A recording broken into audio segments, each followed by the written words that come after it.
Hey guys, welcome back. Today we are going to take a little deep dive into zinnias. Zinnias are like the little darling flowers in the garden. They're also that gateway flower that really gets you excited about growing cut flowers. You can grow them for cut flowers, or you can also grow them for your landscape to plant out in your garden, which is what I also love to do. I actually didn't know too much about zinnias. I remember the first year I ever grew them was probably, oh gosh, maybe like 6 years ago. Maybe 5 years ago, right when I really got into gardening. And I remember planting them, and then I cut them, and then they got bigger and they started to branch.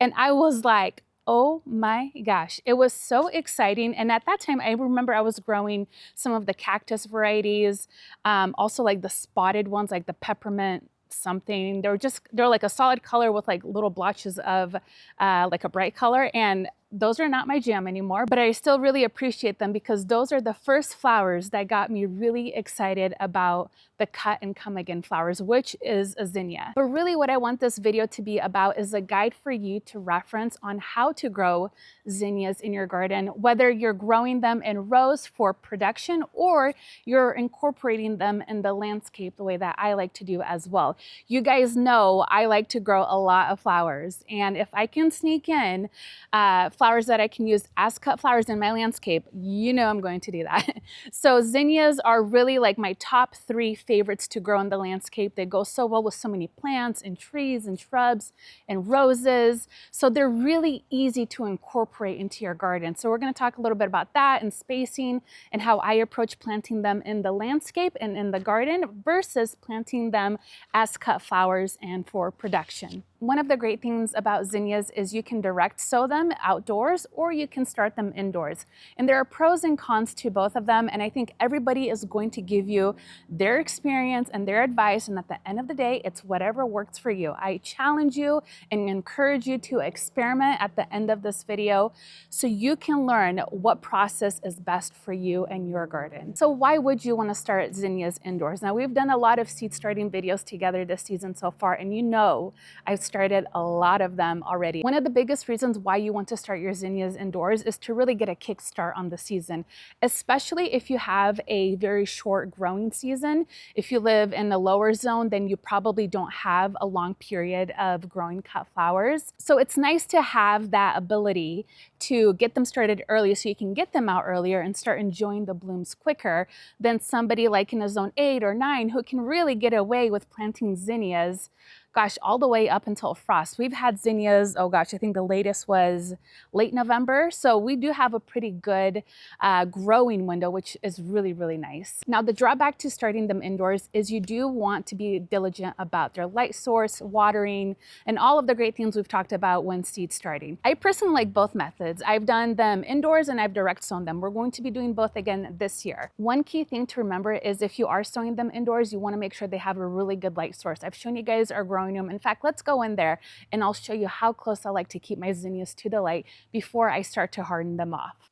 So here they are in the seed starting room. So you can see I start them really, really low. So the lights are right over the trays.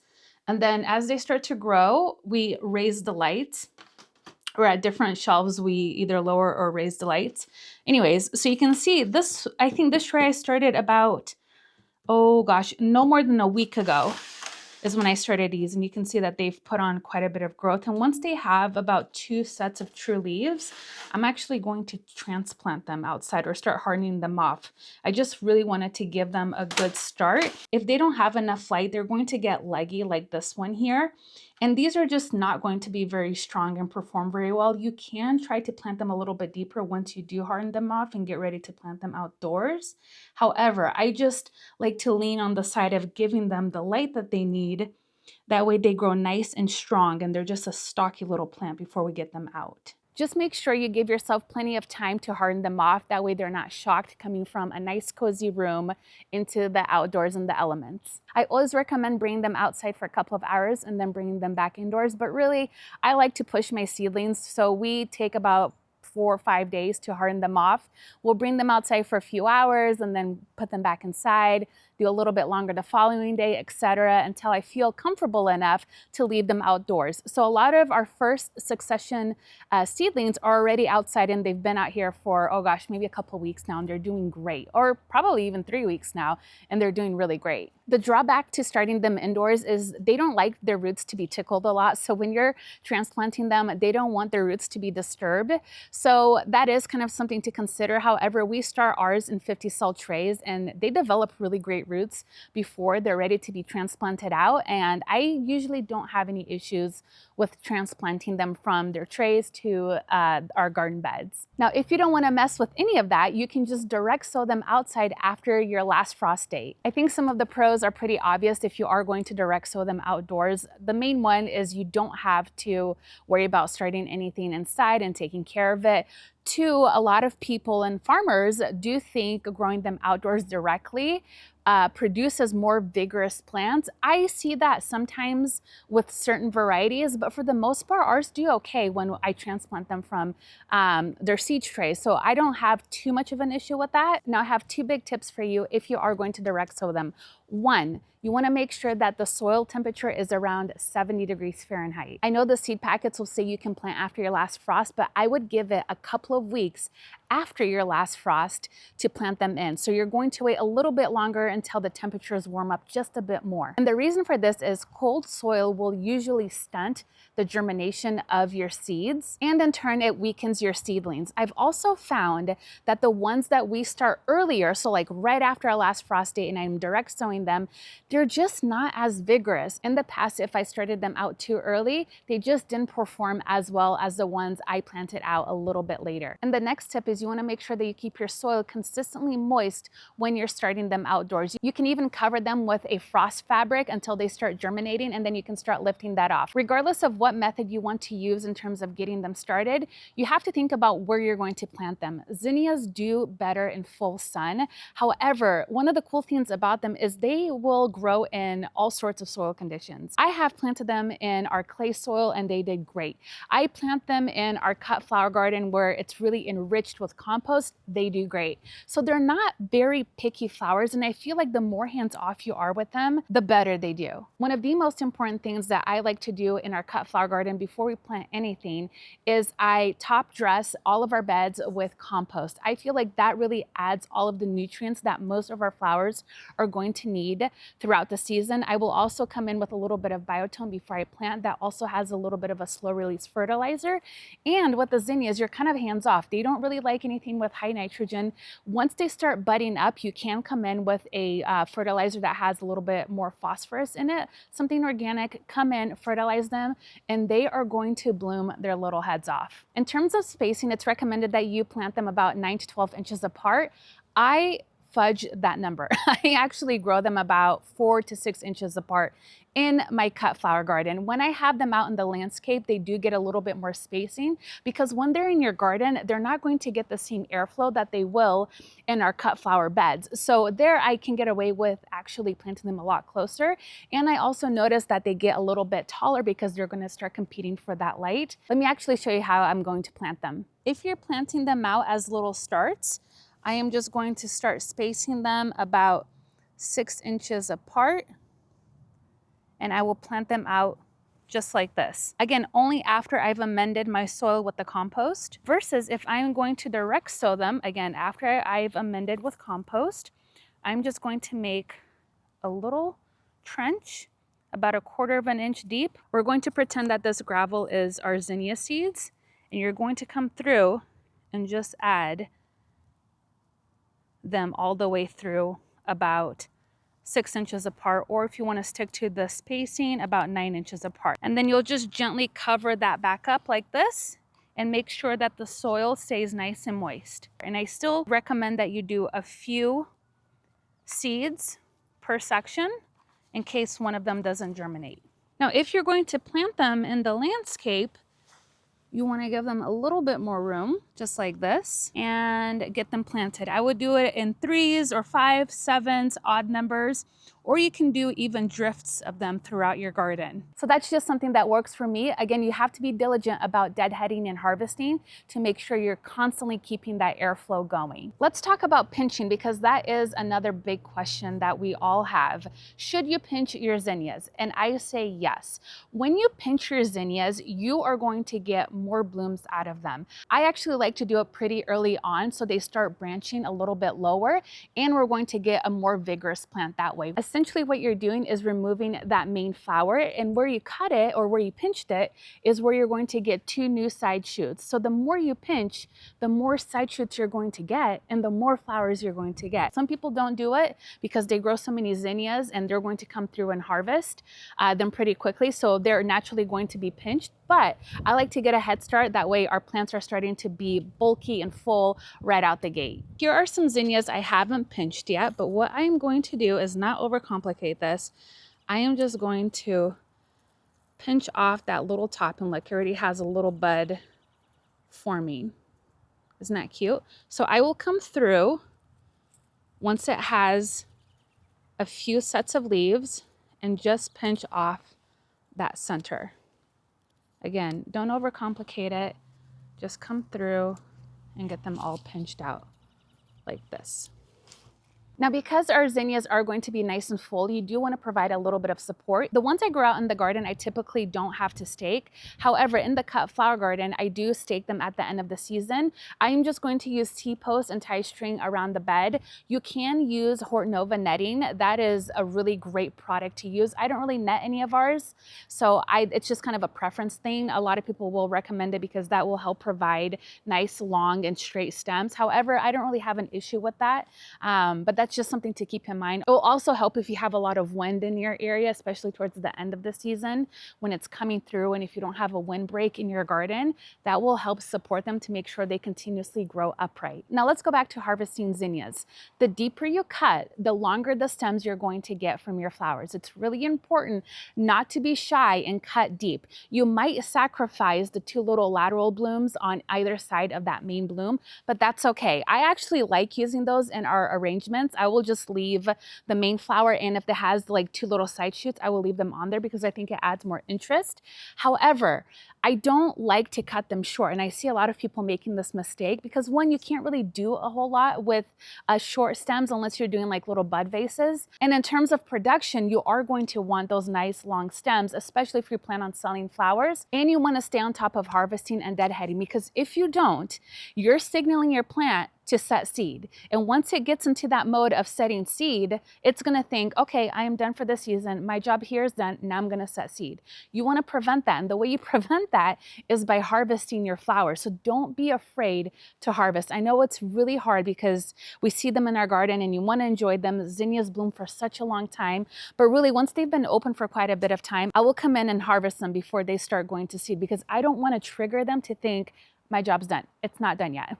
We're still going. So make sure you keep that in mind when you are growing cut flowers, even in your garden and in your landscape. It's important to deadhead and harvest them. It's also important to know when to harvest your zinnias. Now, unlike a lot of flowers that you harvest early on, like roses before they're really fully open, zinnias, you want to give them a little bit more time. You can do the wiggle test to see if they're ready to be harvested. And what you do is you're going to grab them by the stem and you're just going to wiggle them back and forth. If you see that they're doing this, they're not ready. They're still too young and they're not going to last very long in your water or your vase or your arrangement. So you want to make sure that they're nice and stiff when you're doing the wiggle test. So if you're going to see them kind of go back and forth like this, instead of like swaying back and forth. You can also tell by the blooms, there's a clear difference between a zinnia that's been open for several days versus one that just recently started to open. So just make sure you're diligent about harvesting at the right time and not too early, because again, if you harvest at the right time, you're going to get 10, 12 days out of your zinnia versus getting a few days because they're too young. Now, we've already talked about all of the beautiful varieties of zinnias I am growing this year in another video, and I am So excited for them this year. We have a few new introductions that I'm so excited to see bloom in our garden. And there's a lot of seeds that I saved myself from last year that I'm growing out this year. So that is another great thing about zinnias. You can harvest their seeds pretty easily at the end of the season and start growing them out. Now, of course, if they are open pollinated and they're by a lot of different other zinnias, they're not going to come true to what the original mother plant was, but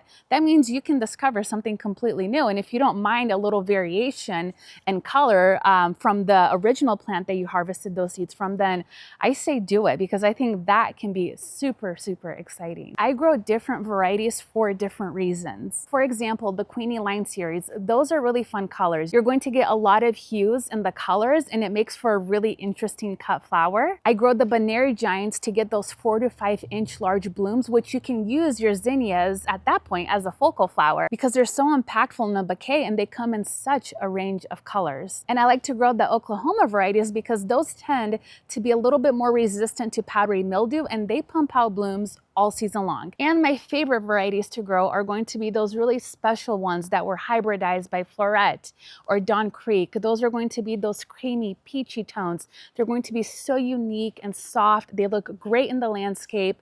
They're amazing for cut flowers, especially if you're going to sell flowers or you're getting into designing for weddings. Those are going to be the most beautiful flowers to use in your arrangements, I guarantee you. On the topic of powdery mildew, I do think that is an issue that we all have with our zinnias, especially towards the end of the season. But there are a few things that you can try to do to help mediate that. One is planting them at the right time. I truly believe when you plant them, when the soil temperatures are a little bit warmer, they're not going to be so susceptible to powdery mildew. The other thing that you can do is space them 9 to 12 inches apart to make sure they have enough airflow between each plant. Now, I told you guys that I like to plant mine really close together, but I am very diligent about keeping my eyes out for any signs of powdery mildew. If I see something starting to get it, I will treat it pretty early on, or I will actually remove that plant, especially because I grow so tightly together. It's not a big deal. However, if you are going to plant them close like I do, just make sure you're staying on top of it. Also understand your climate. If you live in an area that it has high humidity, you're probably going to be more susceptible to powdery mildew versus somebody who doesn't have high humidity. They probably don't experience issues with it at all. So understanding again your zone, your climate, your microclimates, even within your garden, that is really important to know. That way you kind of know ahead of time what you're going to be up against throughout the growing season. And that can also help tell you if you should move some things around in your garden. Maybe grow zinnias in another section of your garden versus, the one from last year where you experienced a lot of powdery mildew. If you're already doing all of the things, but you're still struggling with powdery mildew, you can use an organic copper fungicide that will help mediate that issue. I try not to overly spray anything in our garden. So for me, it's all about being proactive instead of reactive. But again, there are so many factors that can play a role in the powdery mildew. I even think over fertilizing can be an issue because when you over fertilize, one, you can stunt your plants, you can burn them, and it causes them to be stressed, which then makes them more susceptible to diseases. So it's really finding that balance. And again, I use compost in the beginning, a little bit of biotone starter fertilizer, and then I'll come in with something that has a little bit more phosphorus mid-season. And once our plants are starting to get tired, I can go ahead and just start new ones. For me, I garden in zone 8B. I've even started zinnias in July and they bloomed beautifully all the way into our first frost. And one last thing I wanted to talk about for growing the best zinnias like the pros is watering. We don't water our zinnias very often. They actually don't need a ton of water. I'll water maybe every other day or every couple of days depending where they are in their life cycle. I noticed that when we overwatered them, they didn't do too well, and our beds are all on a schedule, so I am able to water things a little bit differently. But keep in mind the soil that you're going to grow your zinnias in. If you are growing them in a clay-like soil, that tends to hold on to moisture a little bit longer than something that's well draining. So you might not have to water those zinnias as often as you will with something, again, that is more well draining. And all of our beds are also on drip lines, so I don't overhead water anything. A lot of farmers overhead water and they don't have an issue. Some people overhead water and they immediately get powdery mildew. So again, understand your climate. That will help you determine on where and how you should water your zinnias. My preference is to always just water down below. So even if you don't have drip tape or irrigation, just try to get close to the soil when you're watering instead of overhead watering. All right, now you've mastered zinnias and you are going to go into your garden and you are going to grow the most beautiful zinnias this year. And I am so excited for you. Do not be intimidated by these flowers. They are one of the easiest, probably the easiest flowers to grow. They can take poor soil conditions. You don't have to fertilize them too often. You don't have to water them too often. They're just one of those flowers that just are easy. Everybody wants a little bit more ease in their life. So you can grow them as cut flowers, you can grow them in your landscape. You have all of the information that you need to go out and just grow the best zinnias ever. All right guys, that will do it for today's video. I hope you guys found all of these growing tips and tricks for zinnias useful. Again, do not be intimidated by them. You are going to grow beautiful zinnias in your gardens this year, and I cannot wait to hear all about it. Thank you guys so much for hanging out with me today in my garden, and I'll see you guys next time. Bye-bye.